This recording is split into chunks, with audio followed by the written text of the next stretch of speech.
선생님 그 따님하고 같이 나오셨다고요? 네. 예. 그 따님이 이런 데 익숙해져서 전문 시위꾼이 되면 어떡하시려고 따님을 데리고 나오셨어요? 정당하지 못하다면, 사회가 정당하지 못하다면 전문 시위꾼이 아니라 더 없는 것도 해야죠. 시가 정당하지 못하다면. 근데 세상이 많이 정당하지 못한 것 같아서 전 적극적으로 옹호하고 있습니다. 예. 그래서 아주 건강한 따님의 목소리를 들었습니다. 그리고 밝은 미래도 보는 것 같고. 근데 이제 우리 사회가 사실은 그 아이들이 건강하게 사회생활을 하기 힘들게 돼 있잖아요. 네. 그 지금 따님께서 외동 따님이라고 하셨는데 이제 처음 대학을 들여보내신 거잖아요. 네.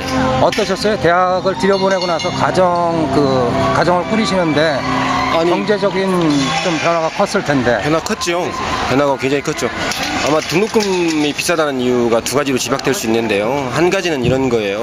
얘가 지금 6과목을 수강을 하는데 그중에 3과목이 대형 과목이에요. 그러니까 교수 한 명에 250명, 300명이 하나를 들어요. 3가지 과목이. 아, 대형 강의가 3과목이고 3과목을 소형 강의를 들어요. 그런 것이 하나가 문제고, 교육의 질이 낮으니까 등록금을 줄이라는 얘기고, 또 하나는 제가 자영업을 하는데 아침 7시부터 밤 8시까지 일을 해도 등록금을 못 떼서 융자를 받게 해서 애를 빚장이를 만들었어요.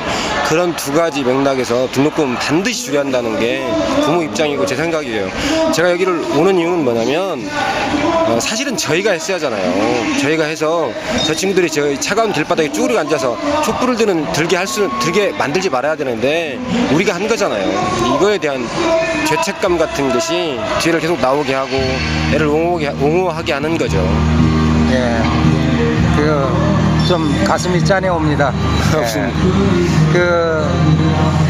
자영업을 하시는 분들은 특히 또 더 많이 힘드실 텐데 최근에 뭐 자영업들이 아주 망하는 경우도 많고 성공하기 굉장히 힘든 상황들인데 이 자영업을 하시면서 최저임금 얘기 같은 것도 나오고 그 다음에 이제 그 대형 슈퍼마켓들 들어오는 거 이런 얘기도 있는데 그런 부분들에 대해서는 어떻게 생각하시는지요? 이게 이 얘기를 하다 보면 너무나 이해가 커져서 밤새도록 이 얘기를 해도 글이 넘어가 버리면 이해가 너무 커질 것 같은데요. 밤새도록 정말 나를 생각할 것 같은데 사실은 이렇게 어려워진 이유가 IMF를 시작으로 해서 그 다음에 이제 미국발 금융 어떤 그런 것이 도발이 됐는데 그게 서민이 잘못해서 그런 건 아니잖아요.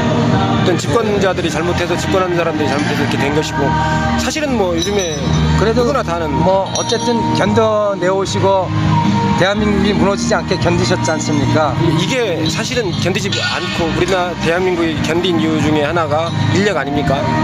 인력인데 인력을 등록금이 이렇게 비싸면 정말 대학 가르치지 못하죠.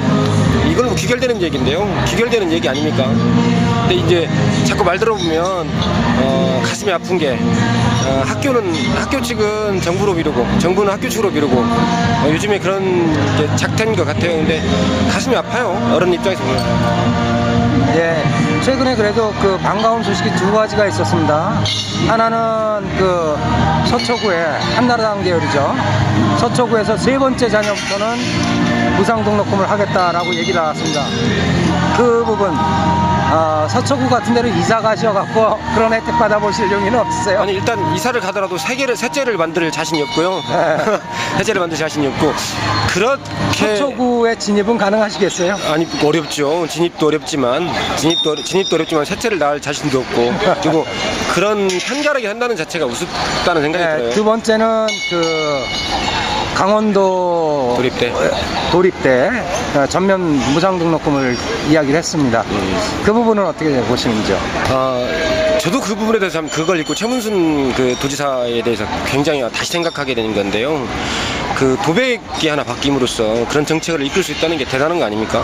이거 서울시장도 배워야 되는 거 아니고 대통령도 봐야 되고 이거 하는 거 아니에요? 더군다나 어떠한 기본 조건의 차이가 없으니까 그 학교에 들어가려고 그러면 입학만 하면 되는 거고 사회적 지위나 경제권하고는 상관이 없는 조건이죠. 일단 무관하게 등록금만을 놓고 본다면 저런 발표를 하고 저렇게 지키려는 도백들이 생김으로써 등록금은 줄여질 것이고 또 교육의 질이 좋아지지 않을까 싶네요.